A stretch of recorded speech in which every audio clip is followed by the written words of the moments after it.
একটু প্রিন্টিংয়ের ভুলের কারণে আজকে শত শত বড়ি এভাবেই কাটার মেশিন দিয়ে কেটে সবাই ফেলে দিচ্ছে লক্ষ লক্ষ টাকার পণ্য। কিন্তু আমাদের ফ্যাক্টরি এত সচেতন, যেটা একটু ভুল হয় সেটা বায়ারকে আর দেয় না। এটাই ছিল গার্মেন্টসের বাসা, এবং গার্মেন্টসের এত এত বডি নষ্ট করে দিচ্ছে শুধু কেমিক্যাল ভুলের কারণে।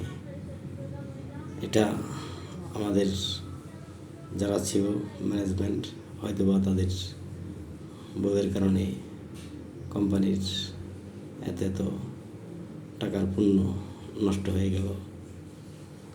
একটু ভুল মানুষের জীবনে অনেক কিছু নষ্ট করে দেয়, তার বাস্তব প্রমাণ হলো এটা। এটা আমাদের ফ্যাক্টরি, আমাদের প্রতিষ্ঠান, এটা আমাদের সকল কিছু। সবাই ভালো থাকবেন, সুস্থ থাকবেন। এই বডিগুলি কেটে ফেলে দেওয়া হচ্ছে।